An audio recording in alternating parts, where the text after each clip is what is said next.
How did you decide, come to the point where you're deciding that you want to come to the US? It wasn't my choice. It wasn't your choice? It wasn't my choice. Yeah. I didn't say I wanted to come. I mean, my dad wanted better for me. Yeah. For so to speak. So he said, "Hey, this opportunity, go out there." I had a cousin here, Right. who was going to school, and he said, "Hey, come on over." And really, that it just morphed into that. Kenya was a young country back then. Things probably were not mature. Yeah. So that's how I ended up here. Then.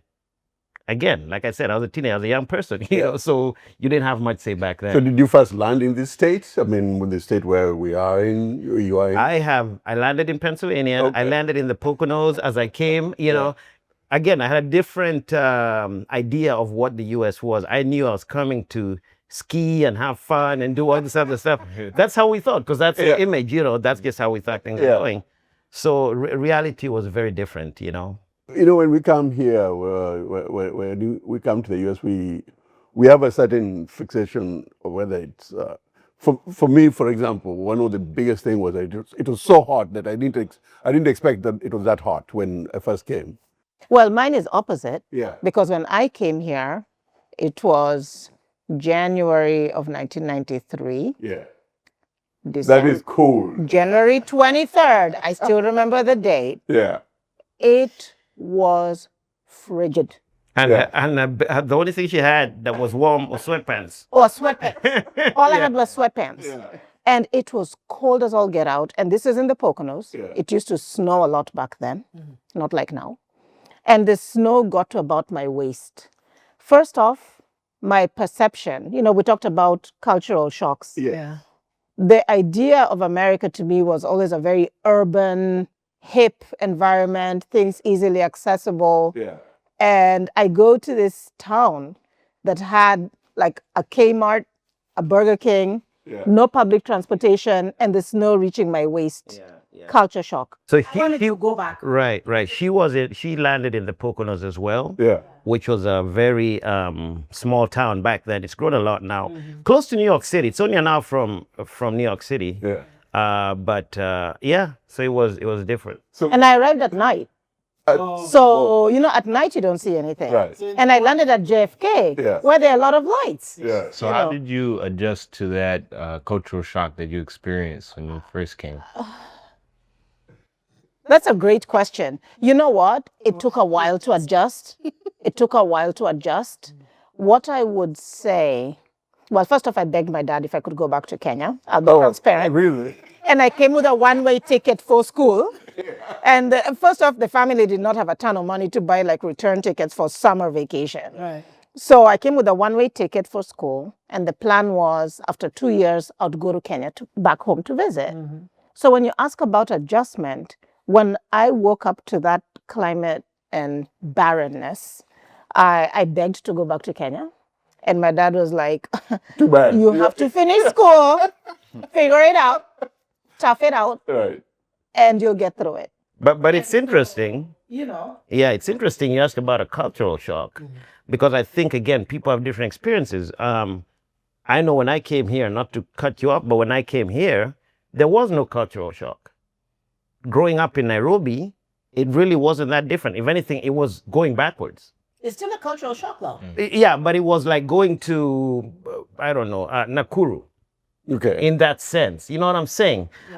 Yeah. The people think that, oh, wow, where you came from, you guys didn't have cars, modern transportation. I was like, no, I was in New York City. I was like, New York City is not that much different from Nairobi. Yeah, definitely. And people don't understand. But so to me, I feel like there's a cultural shock from the standpoint of growing up in an urban environment like Nairobi, going to a place where there's no public transportation, people don't look like you, they don't talk like you, they don't dress like you. I mean, I'd already done college in Kenya.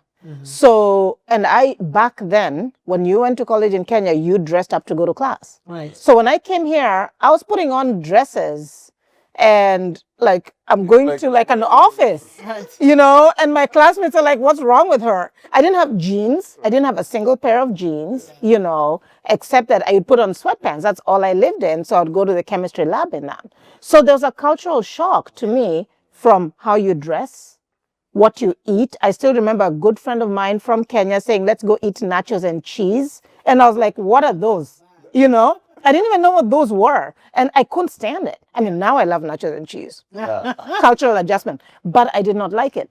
And so I feel that there's a lot of preparation that people could/should have before coming here. So then being a couple, right, there's that change as well, you know, where when you're a couple, you're learning what does it look like to be married, what are the expectations on it, and you're far away from your family members, you're far away from your parents, unless you have really good friends, right? And we're lucky that we've been, you know, friends like, excuse me, like that. But you don't know what to model, right? And so unless maybe you go to a church or some community place where you have other friends, but is it a similar culture? Just because we're from Kenya, I mean, Eastern Africa is different from Western Africa, right? And what are the expectations of what it looks like? So, I mean, I wouldn't swallow the mic, but I think that there are a lot of cultural things, you know, that impact you. You bring up a good point about the, you know, the family aspect and how to navigate that whole marriage and, you know, just socializing marriage and just getting to a better place for that.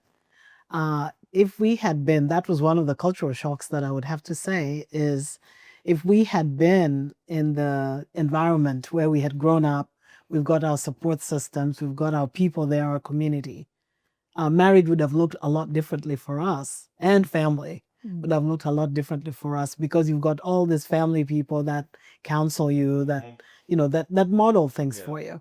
And here you come and it's a bit, it can be isolating, I would have to say, in this environment.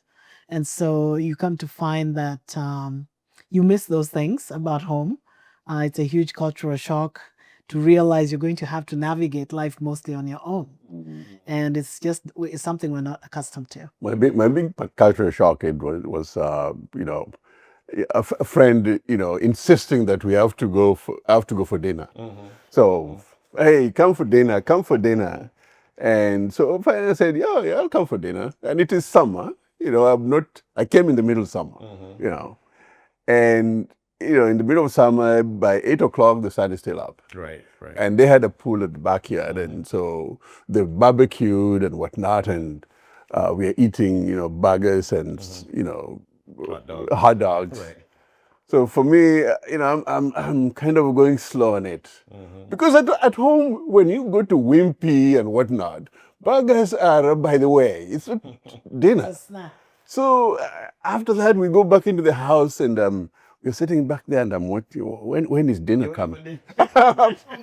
So, yeah, I asked, eventually I said, when are we eating? And they looked at me like, what do you mean, when are we eating? We already ate. I said, that was dinner?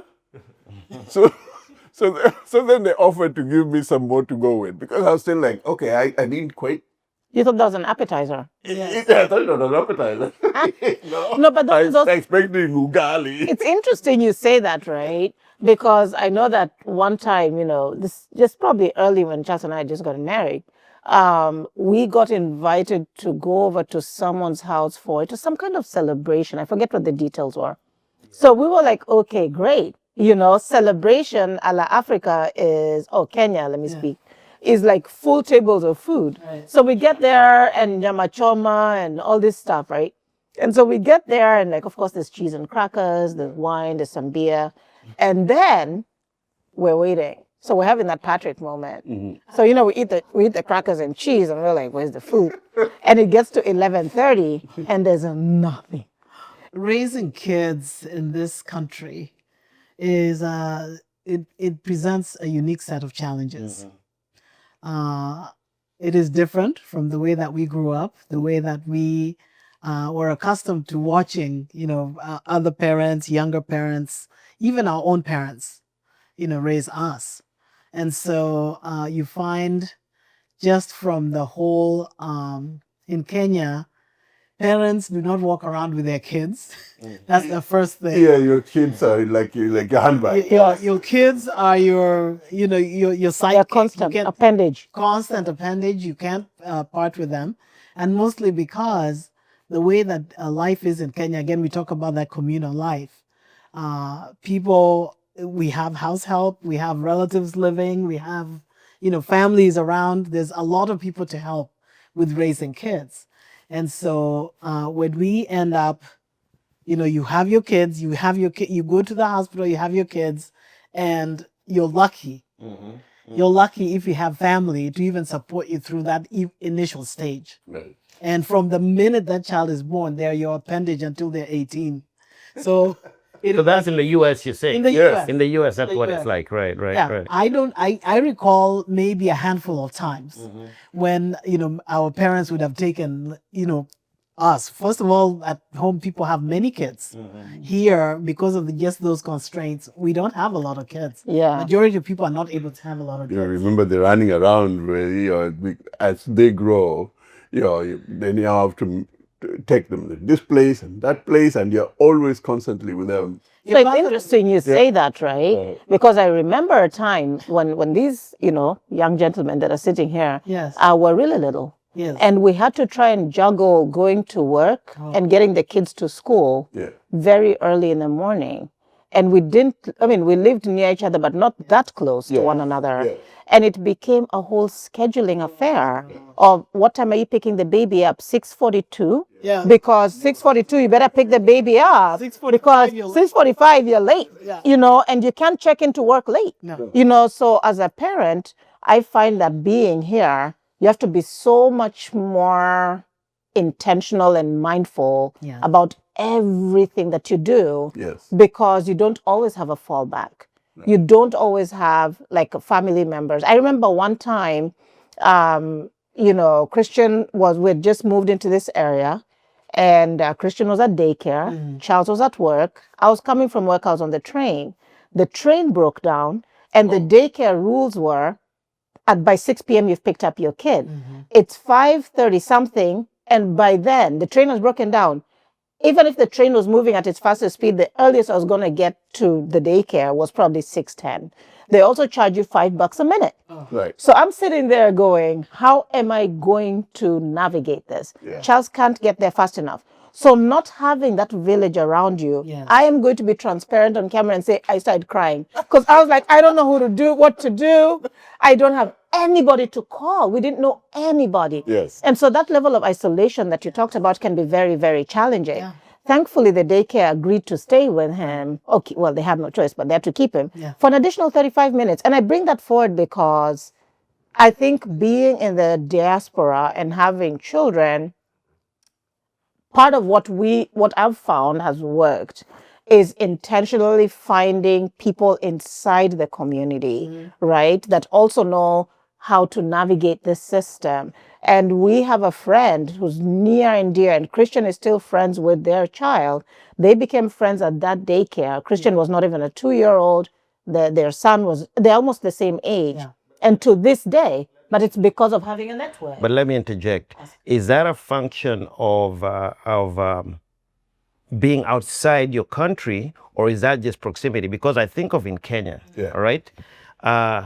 If you move to Mombasa Right. and nobody there, how are those dynamics any different? So- there has to be something different. So that's where That I'm going, changes. right? You see So what I'm saying? earlier on, Yeah. I'd said one of the things that culturally is different is that being here, it's a little bit more of an individualistic society, whereas being in Kenya is a collectivist society. So traditionally, I'm not saying it is like that right now, but back then you could have a neighbor and call your neighbor and say, hey, please take care of that kid for me, I'm late. Yeah. And I mean, it And the happened to us school all not growing up. resist to get And the- the school would not never resist do the anything. proper- yeah. But here, your neighbor can say, I don't know you guys, Yeah. right? Or they can say, I'm worried. I don't know if I can have your kid with me. But you know, so there's a lot of the community implication also is that what also makes it a little different because in Kenya or wherever you're probably able to afford a maid.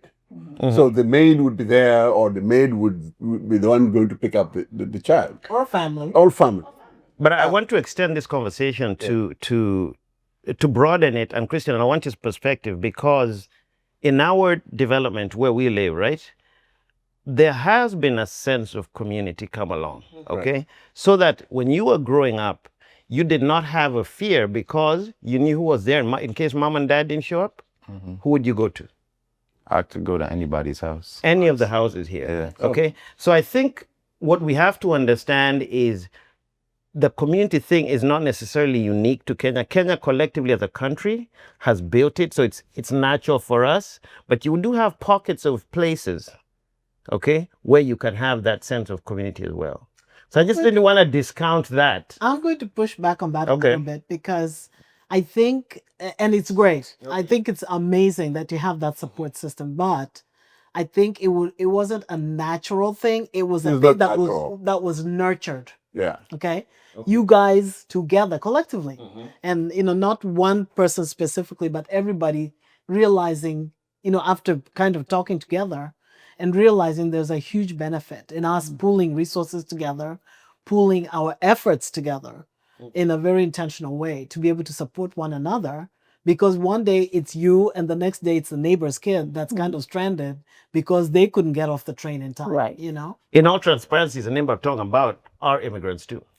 Yes. So that's why I'm bringing Well, but not all of them, though. No, not all of them, Not all though. of them. Not all of Yeah, them. not all of them. But they have learned Yes. from these immigrants dealing with each other. Correct. And I think that has brought that into play. So going off of what you guys were talking about earlier, I would say our neighborhood had a big community feel because it wasn't just like everybody living here was born and raised in the U.S. Like we have a Filipino family, we have an Irish family. They came from Ireland, they came from the Philippines. And then there's also those U.S. people as well that's been here all their lives. So it was like a mix of international people that came and immigrated here, and on top of the culture that was already set here. So I feel like it was easier to like become cohesive instead of if we were all born here, we all had our own things going on. Everybody had their own family, so there's not really that need to connect. And then like on top of that, I feel like growing up here as well, I got a different feel as like growing up with African parents than like some of my other friends. Because a lot of my other friends, I have a lot of Nigerian friends, South African friends, and their parents came here and from what I've seen, they've just been very. They kind of stayed to themselves. Like they clicked with the other Nigerians around them, but kept that same culture that they came from Nigeria and Africa. And I feel like since my parents came here younger, they grew up with more American, like, like they became, they didn't necessarily lose where they came from, but they just adapted more things and Adjusted. Yeah, exactly. Adjusted to. Yeah. So I feel like I got a good mix of both. Yeah. Paul, did you have a With that, I know that both of our families are pretty similar in the way that you guys have chosen to raise Christian Kamayo and some of the same parental values that my parents have as well. And I know that you both take culture and where we come from seriously and value it to the highest degree. And also I believe that we've taken some of the, traditions in this country and adapted them into our own, regimen. And growing up, I believe that I had the strong African values instilled within me. And going out into the world, there were maybe some things that I didn't understand because other people were raised differently from me. But just being raised the way I was to just understand others, it never on my end was an issue like dealing with any other cultures or different types of people. I'm able to just, respect everyone as they are. I did notice there were some people who maybe they've been in one place, like their whole family's been in one place their entire lives, for generations. And so they're not used to seeing other things. So I did notice coming up in some instances being othered because people are a little bit uncomfortable with what they don't know. So how do you know your values? How do you know the difference in values as kids who grew up here? Right. How do you know that your values are different from your friends who are? Give us an example. Of a What is situation. different? An example, well, I would say in terms of morals, that's not necessarily what it is, but some certain things that are normalized.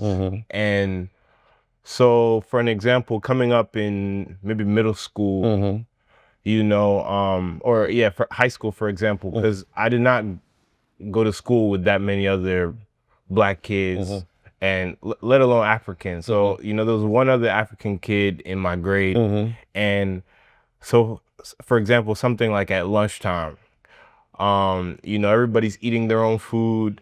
And so we're the only two who share with each other for the most part, you know? Yeah. So yeah. Right. So everyone else is looking like that's something strange. That's different. Okay. You know, because they don't understand. There's more of a, as you guys talked about earlier, an intrinsic individualism in this country.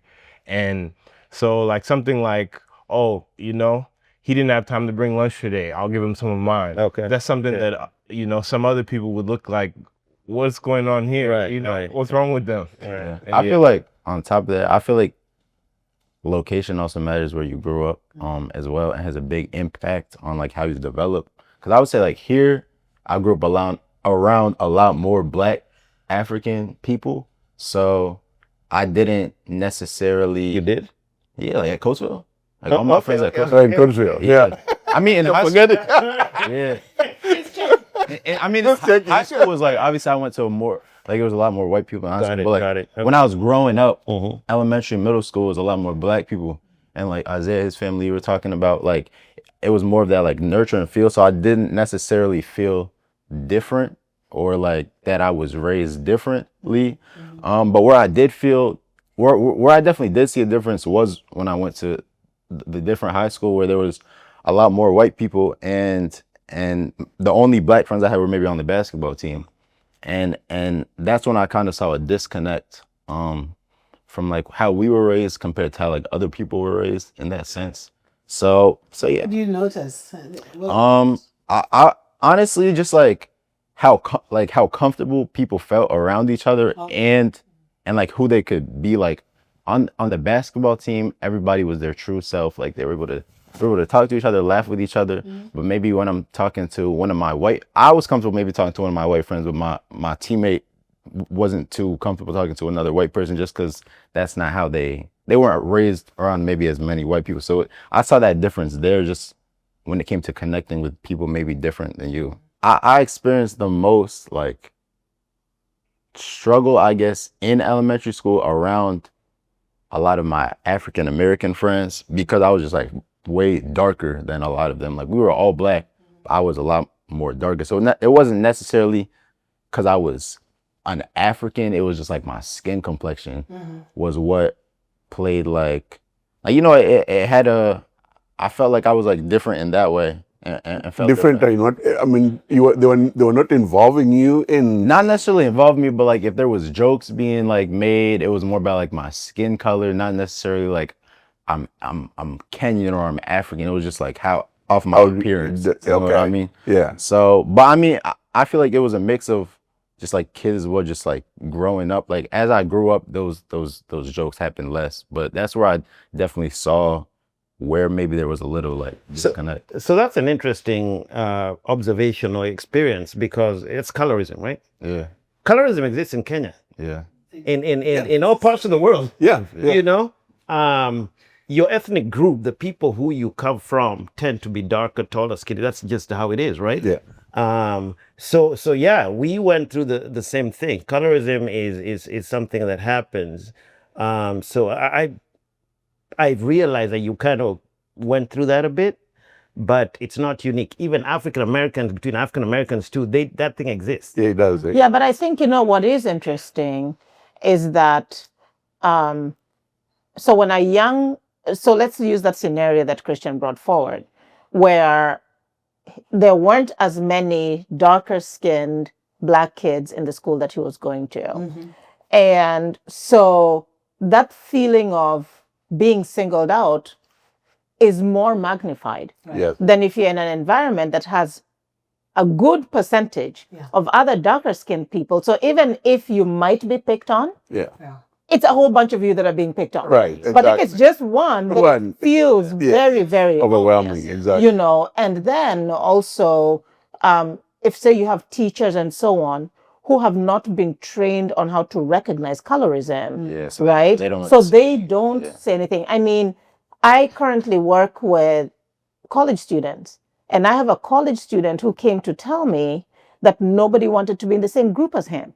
So colorism is real, right? But Joe Paul, I don't know if you wanted to say anything. Well, I think it all ties into the same thing because I noticed, you know, even in when I was in spaces with other kids who were darker, you know, usually unless I'm with some family, I'm always the darkest person in the room, you know, and I noticed that even if there were other dark skinned people, as kids, like some of those jokes that people would make, you'd notice like certain undertones. And you know, so maybe they might say, "Oh, you're dark like an African" to some other kid, and they would be, you know, very quick to then, "Oh no, I'm not African," Right. you know. Yeah. Because I think it's just, I don't necessarily think it comes from a place of hate. I think it's just misinformation and a lack of information on, you know, certain people who grew up in a bubble didn't actually ever experience, you know, African culture, different African cultures, or you know what really goes on in Africa in different African countries to know more than what they've been told. That's true. Which, if we're being honest, the media, the international media is not friendly towards you know, African culture. But do you find a difference because you went to predominantly a white school where you are the minority all the time, in not just minority as an African, but as a general black person. Now, after coming from that environment where now you're going to college and whatnot, do you find that there's a difference in approach in the way, you know, those dynamics work? Well, some of those jokes and things like that some of that just comes down to, like, you know, child play. But I do notice it really depends on the person. I can't say that there's a certain way. It depends on the environment and the people I surround myself with. So now, having more of a choice of the people I surround myself with, I haven't experienced that as much. I also think there's been a change, like a shift in the way Africans are viewed recently. So now the world is becoming more knowledgeable about you know, African culture, and you know, there's been a shift to where now being dark skinned is more like celebrated than it was when we were growing up.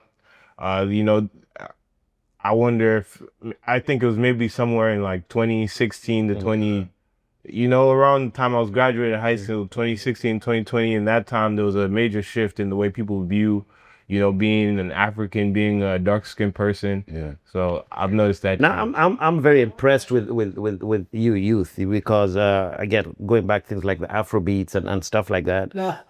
You guys have really enhanced that, you know, and I think you've brought it on the map, to your point, you know. So what are you, Gen Zs? Yeah, you. Oh yeah, they're Gen Zs. I mean, you know, it's interesting. It's interesting you bring that up. I just thought I would mention on the parenting side. Yeah. I think being African diaspora, not having gone through elementary, middle school here, sometime, and being black, we don't necessarily know that our children are going to go through these things. Right. You know, I would say that I was very surprised when I found out that my kids had undergone racism in school and blindsided by it. Right. Because when you grow up in a society where you don't know that racism exists in that perspective, you don't have the tools to deal with it. You don't have the words to work with your kid when they do go through that experience. Right. And so I think that, you know, over the years, learning how to interact with different people, Yes. people who've also undergone racist situations, and They say, oh, this is what I did with my kid when such and such happened. I think as diaspora parents, it's really important for us to be open to learning from other communities so that we can have tools in our toolkit to work with our kids, because they're not growing up as Africans the way we did in a majority community. They're growing up as African Americans in a primarily minority space, So, I mean, I would say as a parent, those are some areas where I have struggled, is learning how to raise a kid in an environment where we know that they're going to be exposed to being other. I would say more so than coming up with other kids. I would say as a kid, I received more bias from adults. Really? Yeah, for sure. Especially even going to a predominantly white school. Of course, kids sometimes can be ignorant, but kids are more perceptive to learning. Sometimes they just don't know. Right. And you can have a conversation with them and they'll be like, okay, I just didn't know that. But adults, you find sometimes they're just stuck in their ways and they have certain biases about you that are just not going to change. So are these teachers you're talking about? Because you say adults, what adults are you interacting with? Are these teachers or Yeah. counselors? Or Okay. teachers, parents, Okay. just adults in the world, when I'm out with my friends. Okay. Yeah. I think you're bringing up a very important thing, because I feel and believe that the whole social interactions of humans, and it's not only here. I think people are just people don't realize how biased an inherent bias that everybody has. Because if you're here in the US or you're in Kenya or you're in India, wherever you go, there are these, undertones that are always out there. And I think people don't intentionally educate, the people who know that these things exist. This is why we're surprised. Because when we were in school, and people are making jokes at you because of a certain way that you look or whatever, nobody would say, hey guys, this is not a thing, And so that education is not socialized early. Okay. Now we might find certain books, kids' books and things like that might help people to understand that, yes, people are gonna look different, people talk differently, there's gonna be differences among people. And this is where it's a diverse world, For me, it's okay. So it's okay for that to be the case, and you meet people where they are. For me, the time that I've really that the starkness of being in a different environment, and as a parent, the time that most I think I can remember that is being very distinctive in the way I felt is when this guy started driving. That for me as a parent, I wasn't worried about them when they were in school environment and they're young and whatnot, because I felt that is part of growing up and really for me, because even in Kenya, I grew up in a completely different society. I was born in a different society. Originally, I'm from the Lake region, but I grew up in Rift Valley as a kid. So I was used to the life of being the minority. In some of my classes, I would be the only Luo among Kalenjins, because I went to deep inside Kalenjin land, as a kid until I left Form 6. I'm in high school. So I wasn't really worried about the kids being in a different environment where they were minority, because I think that's part of forming their character, them socializing, learning different things. That was not my big worry. And in fact, if you remember, our criteria for finding a place to live when we had the kids was, is it a good school district? That really defines the place. Is it a good neighborhood? Okay. But Safe neighborhood. and all that. But once they were now grown and the Christian is driving and Paul is driving and I'm sitting there, oh my God, he's out there by himself. That was the moment that I really started panicking as an African parent of young boys and a girl being out there by themselves, because now it's a totally different environment where it's actually expanded now to how people perceive them. You're so right, and I think I'll let Christine speak to this, because talking to that exact situation, what did you do to address it for us in this family? Well, one of the things I did was I made friends with all of our local police chiefs. That was smart. I'm transparent. Yeah. I know them all. Yeah. Last name. And Ochola, thankfully, in this region is not a Is the only name. one. Yes. So like if they run, and one day we were in a meeting, and I'll be transparent, after George Floyd was murdered. Yeah. And Christian was still in high school. In fact, he hadn't started driving yet. And that thing that you brought up, that fear is real. Yeah. And I just remember he's just about to turn 18, thinking he's going to be driving soon. And did what happened to George Floyd, could it happen to him? Right. And the reality is, it can. And luckily in this community, one of the elected officials asked if Black parents in the community were worried about this type of thing. Yeah. And we all put up our hands and said yes. And we had neighbors that kept saying, what do you mean you feel that way? Your kid is such a nice kid. Yeah. And we said, yeah, a whole bunch of the people's nice kids have been killed on that. Right. So the police chiefs listened. They engaged with us. They actually provided, there's a pouch that's called Officer I'm Not Driving. Yeah. Where students or young people can put their driver's license, their car registration, insurance. But I would say intentionally, all of those people know our last name. Because I said at this point, we have to build relationships with the local police.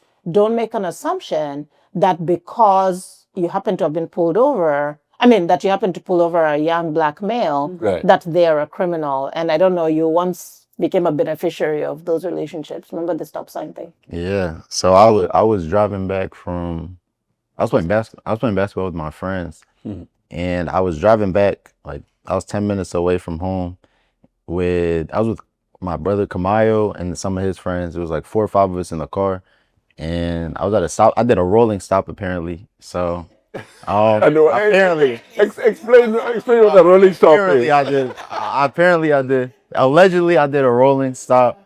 So I got like, they lit me up and stuff like that, and I pulled over, and yeah, like I was like shaking. Then he came to mind. It was like, you can relax, da da da da. So I was like, okay, cool. And then I handed him my ID, and then he saw my last name. He was like, oh, Choli. He was like, I was like, I know your mom. I was like, oh, really? So at that point, I was like, oh. So then I was able to we started talking, and just the situation like toned down. Like it didn't need to escalate or anything like that. But I was just like, because you took the initiative to create that. Like one time when you got stopped, I think you had a slight accident, and it was at night. It was slight because the car wasn't that damaged and whatnot. You slid on ice and it's at night, and you're being called as a parent, and your child was you're being called because of your child, and it's at night and it has snowed, and you're being told he's been in an accident. Now, the first thing, of course, is he okay? But now the other question is, okay, that the police have been called and whatnot, and I'm saying, I hope that he is practicing the things that we've been talking about. That once the police comes to you and whatnot, make them feel comfortable about you. Like for example, we talked about this. If you're stopped for any reason, just put both hands outside, just so that they know you're not a threat. So those little things really, as parents, I think is part of, if we were in Kenya, we probably wouldn't be thinking about that. Because the same encounter is not quite as serious as in that situation. But from a cultural standpoint, I think, earlier on we asked about things that we have to deal with culturally as parents. to me, that is something that is very challenging.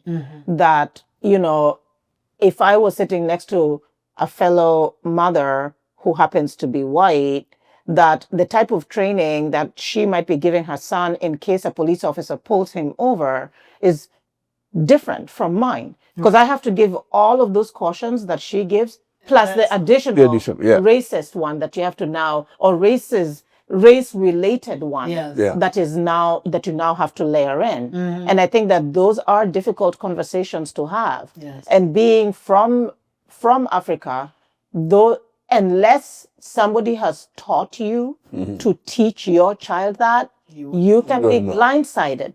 And I think that it's important as African diaspora parents, again, that we open ourselves up to learn from others on how to have those conversations. The education perspective is interesting. I guess I've been blessed in the sense that I'm doing what I came to study. I've always been in the profession has changed because as you mature, you understand that there's more to being whatever it is that you're studying than just that, right? So that has changed. But that's a blessing. I know many people who have not had that same experience, have had to adjust. But the beauty of this country especially is you have that flexibility, okay? You can do things that I know growing up in this country that I've seen, my counterparts or peers in Kenya never had that opportunity because it was a limited kind of opportunity. So I can't really say much because I think I've been lucky in that sense, not having had to pivot. Now, getting through that process. But you've done different things with. But you've been a professor teaching.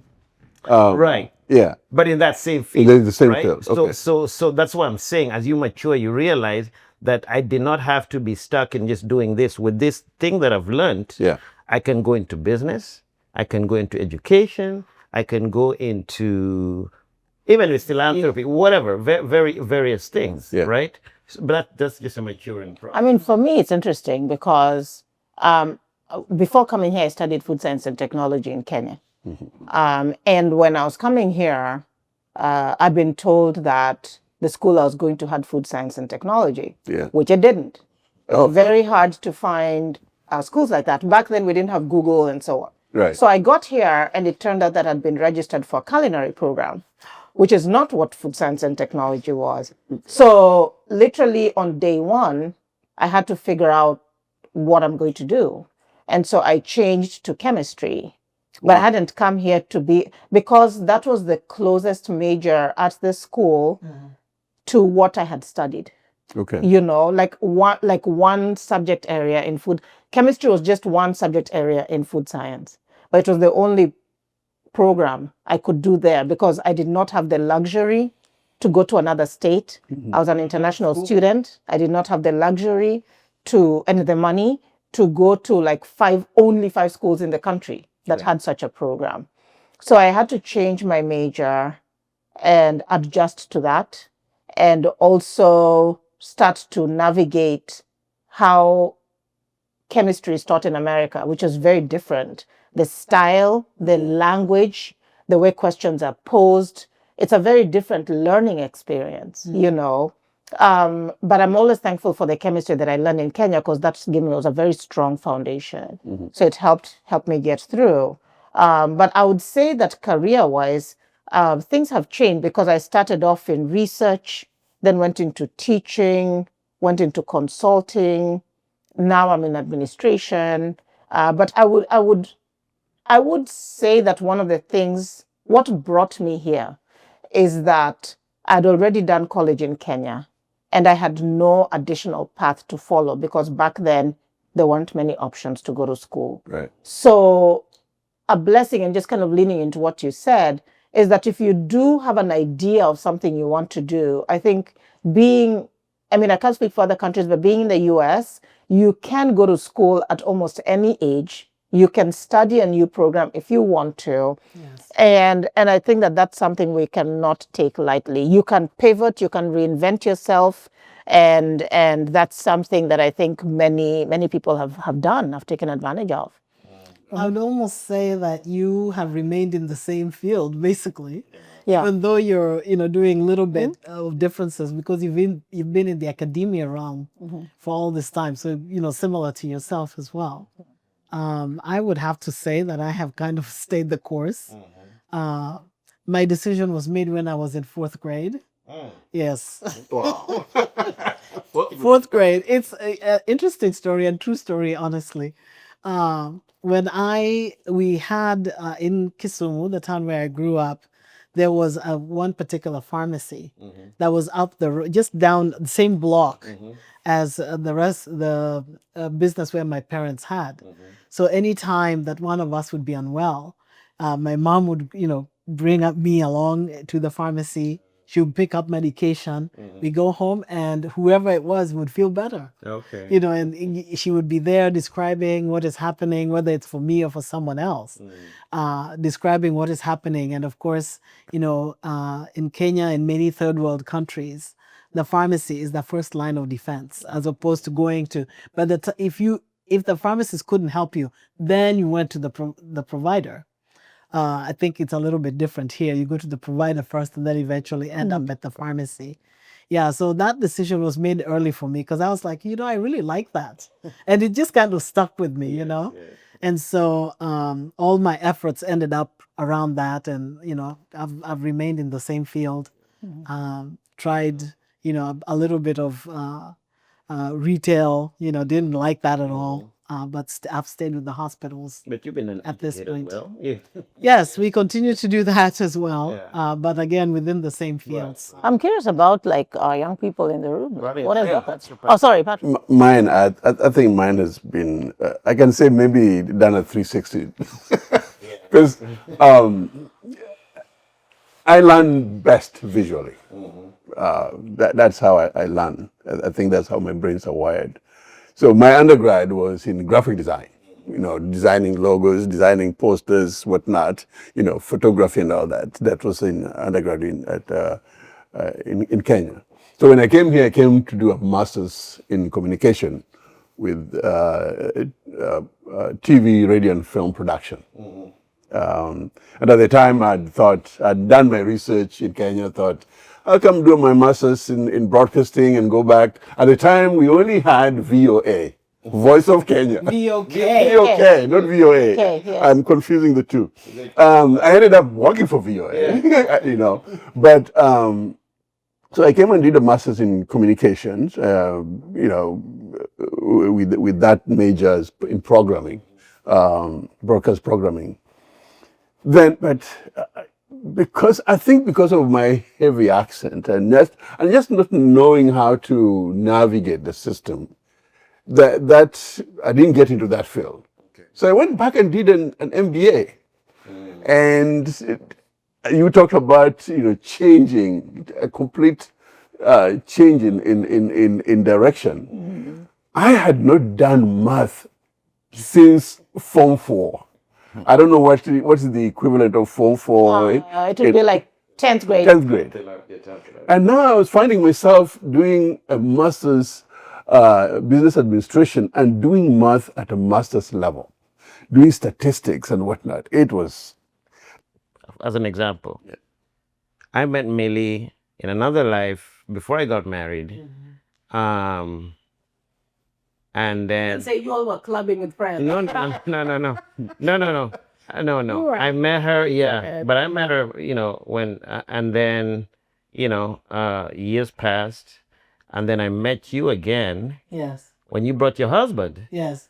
to my cousin's house, Yeah. only to find that your husband is my neighbor back home, Yeah. back Yeah. in Kenya, like because That we are cousins same- back from back home. Yeah, So what were the chances of that? You know what I'm saying? And I'm like, how it's, and that's why I said Providence, So that's been a big area of support, just drawing from those kind of relations. Of course, we do have family here. When I say it's not that we're alone too, there's some of us have cousins, some of us have brothers and sisters. They may not be in the same state as you, not same town, so you rely on that.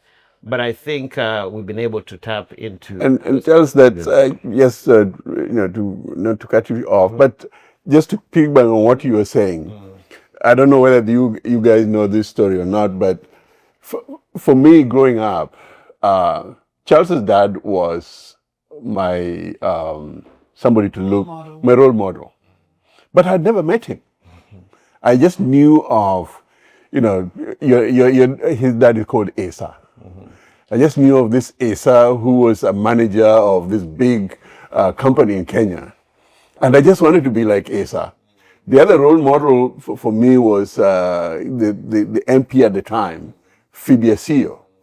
And, just growing up and seeing her with all this entourage around her and bringing people to a local, rural home to look at what kind of development. So we didn't know each other. Charles, you grew up mostly in Nairobi. I was in Eldoret.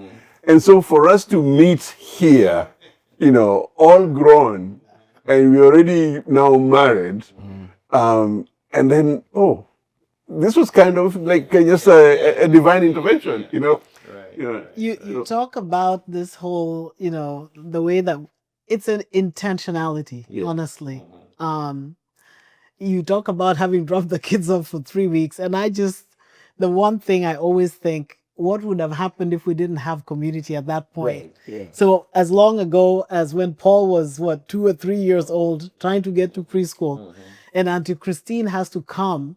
She's picking him up to drop him off to school, so I can get to work. It was crazy. Our lives were so chaotic at that time, but if we didn't support each other, we would have fallen apart.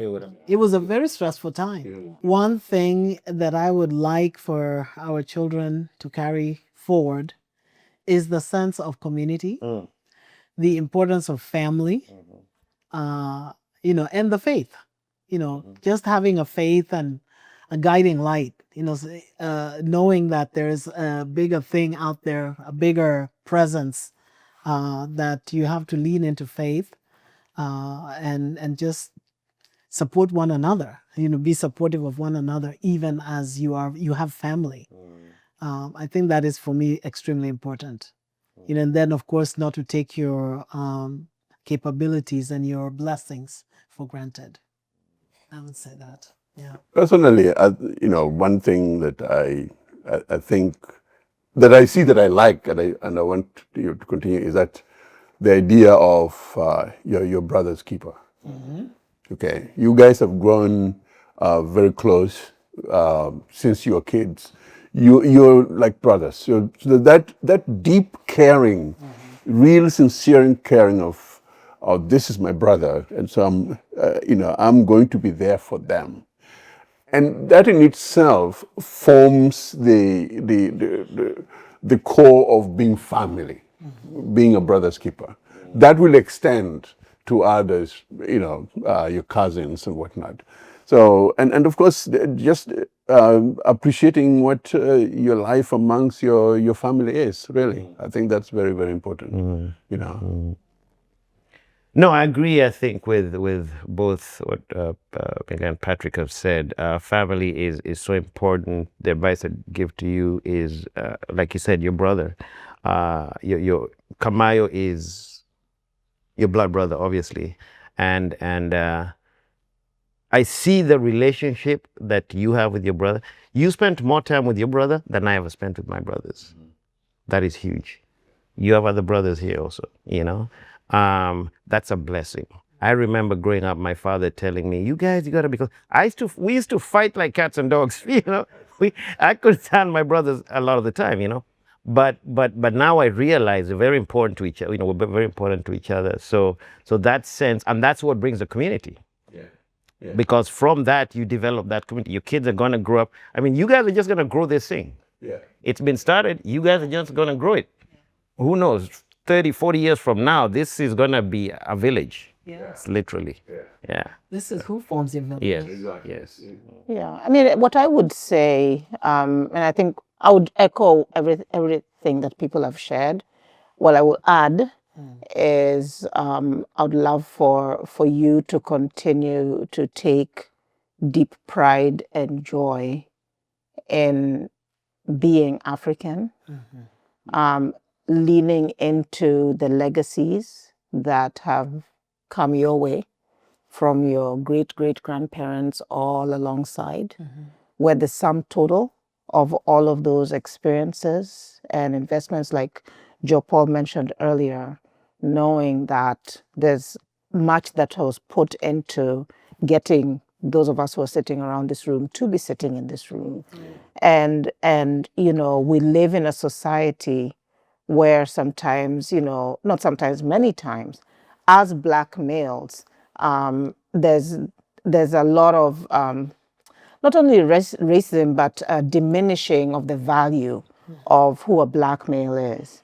And I would love for all of you to be able to believe and trust that God created you to make a huge impact in this world, and to carry that forward. Jopal, Christian, what advice would you give to, imagine you met a family that have just emigrated here from any African country, and you happen to meet their kids.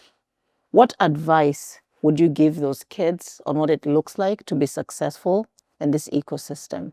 And if you had a chance to give their parents some advice, what would you do? What would you tell them?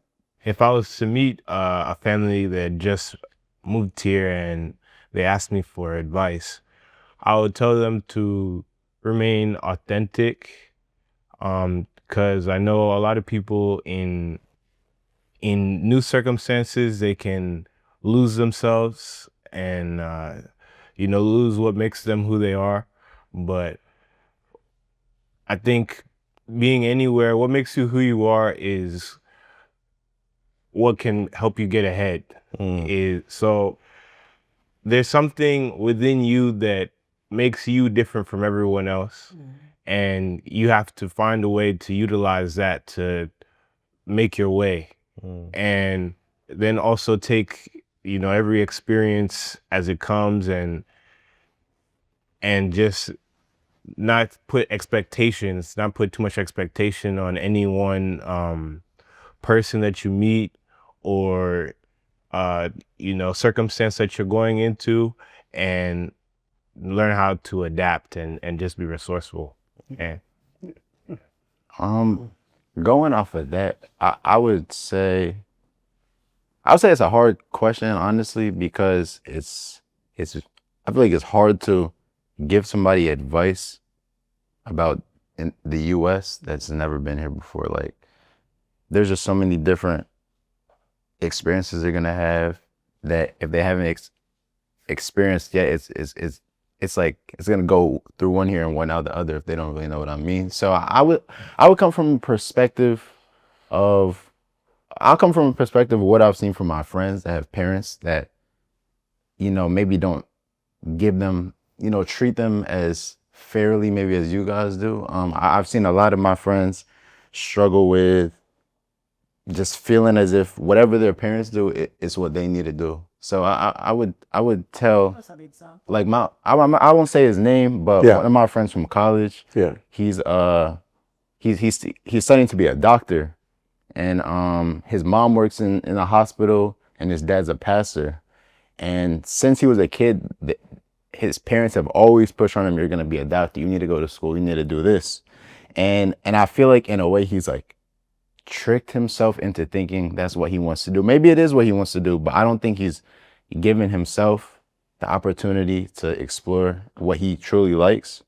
And just because of like the pressure he experiences at home. So for a child coming from somewhere else, I would tell them to, one, listen to your parents, but also what you like matters as well. You know what I mean? But I think what Christian is saying is pretty interesting. And I think that's where the first generation parents struggle with. Yeah. Because and I don't know about other countries, but I think generally you'd probably agree that in Kenya, most education is very important, one and foremost. Yeah. And there's this notion of certain professions, doctor, lawyer, engineer, whatnot. And and because within our countries, those are looked at as very noble jobs. Yeah. So coming from a parent like that, Yeah. coming from, coming into the US, we are still kind of straddled in that lifestyle where our parents kind of, told us, hey, you have to study hard, you have to be a doctor, you have to be a lawyer. Yeah. And I think that's where we find ourselves that sometimes we struggle with in letting go and telling the kid, you pursue what you want to do. But I think it also comes from a good place because it's a learn. We've experienced it, so we think, oh, why should you reinvent the wheel? Yeah. So I don't know. Yeah, no, you're right. I think you're right. I recall my father telling me excellence is paramount for them, right? And I remember him telling me, if you want to be a maca maker, that maca is charcoal. Charcoal. Be the best maca maker there is. Right. You know? So he didn't knock that profession per se, but he always hinted at what he thought was best for me from a career standpoint. Yeah. But the bottom line was, whatever you do, excel at it. Yeah. Okay? Don't be mediocre, because you can be. Because laziness, mediocrity is laziness. That's just my opinion, right? You just like, I can get by. Whatever it is, if you have a passion for something, be the best or be the best you can be at that thing. Yeah.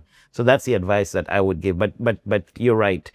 There's a general tendency that it's coming from a good place. Yeah, and that's why I would say, like, it definitely is coming from a good place, but I feel like if you're being told that every day, it can be taken the wrong way. Right. And you put extra pressure on yourself.